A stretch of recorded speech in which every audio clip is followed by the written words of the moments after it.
네, 7월 13일 월요일 정례 브리핑 시작하겠습니다.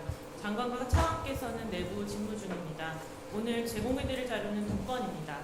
첫 번째로 국방기술진흥연구소는 특허 5건을 국립소방연구원에 이전하는 기술이전 계약을 체결합니다. 두 번째로 국방기술품질원은 나토 품질보증 시스템 인증서를 인증기업에 최초로 수여합니다. 자세한 내용은 보도자료를 참고해 주시기 바랍니다. 질문 받기 전에 오늘 오전에 국방부 장관 관련한 사실 무근인 주장이 온라인상에서 유포되고 있어서 입장 한 말씀 드리려고 합니다. 국방부 장관이 소위 골프장을 어제 방문했다는 주장과 관련해서 국방부 장관은 어제 공관에서 해군 상황 관련 상황 관리를 하였고 국방정책을 점검하는 등 통상적인 업무를 진행하였습니다. 따라서 해당 내용은 사실과 다르며 보도 및 재인용 시 법적 조치될 수 있음을 유념해 주시기 바랍니다. 예, 질문 있으십니까? 예, 이 기자님. 예, 아시아투데이 이한솔입니다. 해군에 있습니다. 일단 실종됐던 병사 마지막으로 투격한 시점이랑 실종 인지 시점을 예, 해군에서 답변하겠습니다.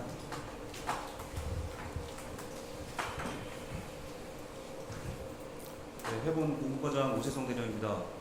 먼저 어제 동해 경비 임무 함정에서 실종되어서 목숨을 잃은 병사의 명복을 빕니다. 가족분들께 깊은 위로의 말씀을 드립니다. 아울러 국민 여러분께 심려를 끼쳐드려 송구스럽게 생각합니다.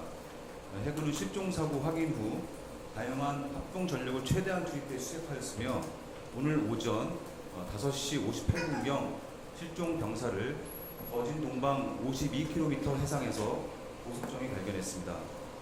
이어 인근 호위함에서 고속단정을 이용해 실종 병사의 시신을 수습해 현재 해군 동해기지로 이송 중입니다.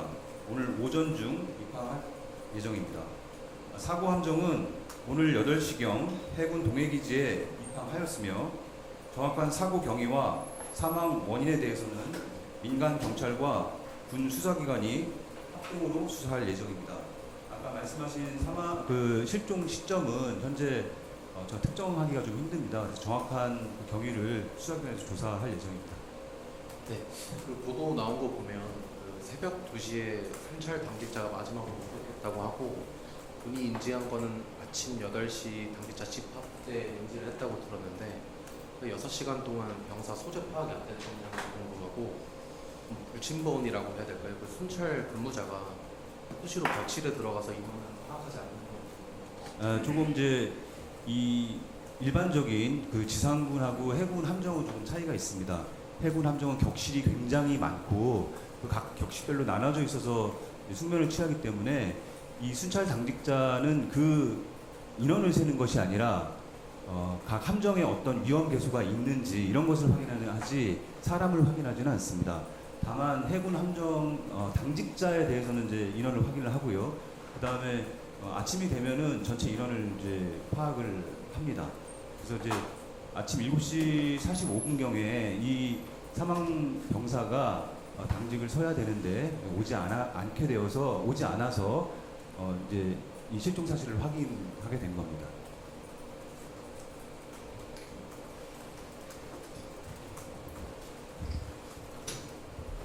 네, 이투데이 김서영입니다.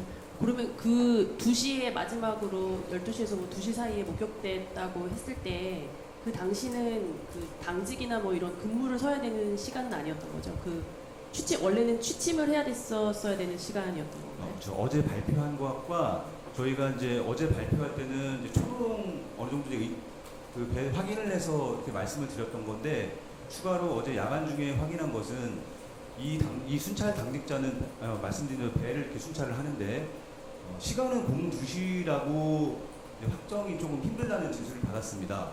그래서 이 친구가 이 순찰 당직자가 배를 2번 순찰을 했는데 한 번은 새벽 00시부터 00시 20분 사이, 그 다음에 두 번째는 02시부터 02시 20분 사이에 순찰을 한 것으로 나오는데 정확하게 언제 이 사망자를 목격했다는 것은 자기도 잘 모르겠다고 이렇게 다시 진술을 했습니다. 그래서 그 부분하고 그 다음에 다른 이제 같은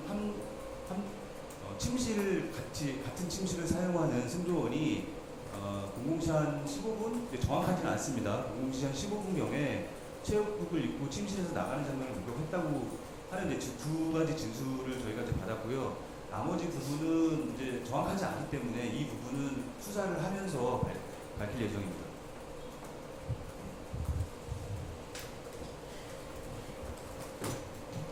네, 또 질문 있으십니까?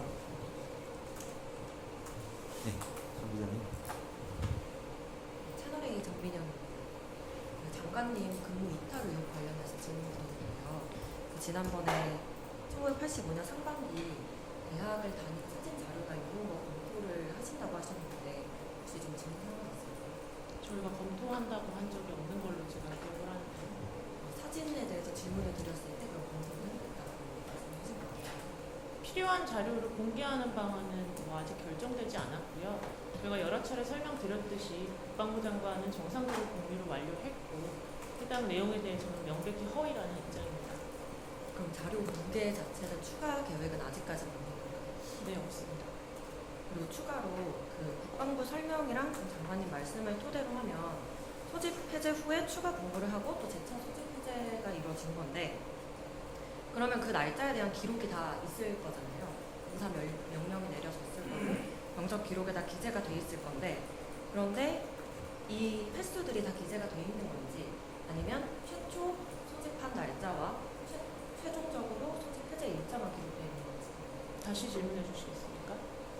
병적 기록에 소집 일자 그리고 소집 해제가 1회가 기록되어 있는 건지 아니면 장관님이 말씀하신 대로 해당 날짜들 모두 기재가 되어 있는 건지 그러니까 제가 조금 구분해서 설명을 드려야 될 것 같은데 그 소위 탈영과 추가 복무 의혹을 제기하는 분이 말씀하시는 거는 병적 증명서를 보고 말씀하시는 걸로 압니다. 거긴 최초의 이제 소집일과 소집 해제일, 그러니까 85년 8월만 기재되어 있기 때문에 그것을 근거로 탈영과 추가 복무를 주장하시는 걸로 아는데 세부 기록에는 그 85년도 1월의 재소집 일자, 아니, 소집 해제 일자와 그다음에 85년도 재소집 및 소집 해제 일자가 모두 기록되어 있습니다. 예, 또 추가 질문 있으십니까? 예, 정 기자님.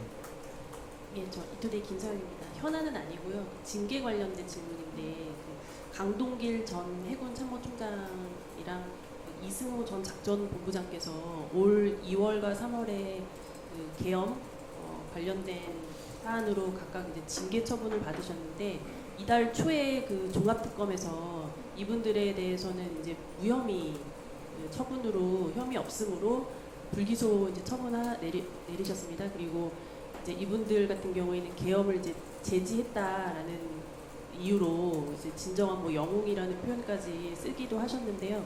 혹시 국방부 차원에서 이분들에 대한 어떤 징계 취소 같은 그런 거 좀 검토 계획 있으신지 궁금합니다. 그 징계 결과에 대해서 뭐 제가 어떻게 하겠다고 말씀드리면 좀 적절치 않은 것 같은데 아시겠지만 징계 결과에 대해서는 이의 제기 절차를 제기를 할 수 있습니다. 그 정도로 이해해 주시면 감사하겠습니다. 네네. 이제 물론 이게 항고 절차가 있긴 하지만 이제 좀 시간이 오래 걸리고 이분들이 이제 징규 사유 자체가 없어진 것과 같으니까 뭐 조속히 또 명예를 회복시켜 드리는 것도 좀 필요한 절차라고 보기 때문에 국방부 차원에서 좀 검토가 필요하다고 그런 지적도 나오고 있어서 말씀드립니다. 네, 근데 뭐 제가 특정인에 대해서 평가하기는 적절하지 않고 다만 지금 또 2차 특검이 진행되는 여러 가지 또 다른 얘기들이 나오고 있지 않습니까? 좀 종합적으로 봐야 된다 그렇게 생각하고 있습니다. 예, 또 질문. 예, 정 기자님. 네, 아주프레스 김희수 기자라고 합니다. 그 광주 군공항 이전 관련해서 질문드리고 싶은데 이제 전남 모하 대체공항 완공되기 전에 이제 원주 등 다른 공군기지로 이제 이전해서 약간 군산 배치하는 방안도 이제 거론되고 있는데 이제 지금 현재 광주 군공항이 이제 조종사 훈련 비행을 많이 한다고 하는데 이제 공군이 그럴 여력이 되는지 한번 여쭤보고 싶어요. 말씀하신 대로 그 정부의 반도체 산업 경쟁의 강화 정책을 부하는 동시에 이제 대비태세 문제가 없도록 그리고 그런 훈련 문제 차질이 없도록 공군과 긴밀히 협의해서 방안을 만들어 나가겠습니다. 예, 김민석 기자님. 뉴델리 김민석입니다. 아까 그 군공항 관련해서 말씀드리는 건데 지금 보면은 그 광주 전남 시장 특별시장은 마치 이제 군공항은 당연히 이제 소개시키고 거기에다가 반도체 공장을 짓는 것처럼 그렇게 보도가 올라오고 있거든요. 그리고 이제 그 청와대 정책실장도 보면은 마치 이게 이제 군공항을 소개시키고 아무데나 아니겠지만 어쨌든 소개시키면 된다는 식으로 그런 식으로 사실상 그쪽에 먼저 반도체 공장부터 짓고 공항 이전은 나중에 된다는 식이에요. 그냥 나오는 이걸 보도를 보면은 제가 뭐 정책실장하고 뭐 대화는 안 해봤지만 그런 것 같은데 지금 이제 두 가지 문제가 있단 말이죠. 거기에 이제 여러 가지 공군의 시설이 있고 훈련 받는 것도 있고 오늘 다른 보도를 보니까 거기에 이제 우리가 훈련 받는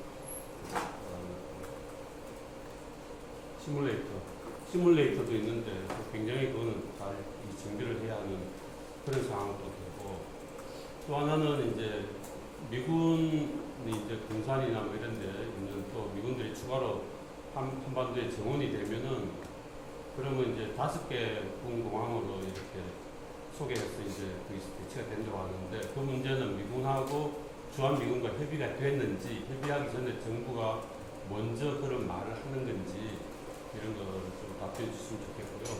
마지막으로 그러면 일단 군공항을 이전하기 전이라도 정부가 꼭 거기에 반도체 공장을 먼저 해야 된다면은 소개시키는 방법으로 하고 그 반도체 공장부터 먼저 짓는 게 원칙인지 방법이 말씀해 주시면 고맙겠습니다. 우선은 저 질문을 그 한 가지로 대답드려야 될 것 같은데 현재 결정된 바가 아무것도 없습니다. 그래서 좀 앞서 나가서 제가 말씀드리기 조금 어려울 것 같고요. 좀 전에 제가 설명드린 대로 국가 정책에 부응하면서도 우리 군의 대비 태세 그리고 안보 공백이 최소화될 수 있는 방안을 다각도로 검토를 하고 공군 그리고 미측과 협의를 해나갈 예정입니다. 이전이 결정되지 않아도 반도체 공장을 먼저 설치할 수 있다 이런 입장인가요? 제가 말씀드렸듯이 결정된 바가 없어서 네. 좀 앞서 나가서 답변 드리기가 제한될 것 같습니다. 어떤 입장도 없다는 거죠? 네. 네, 또 질문 있으십니까? 네, 없으시면 오늘 브리핑 마치겠습니다.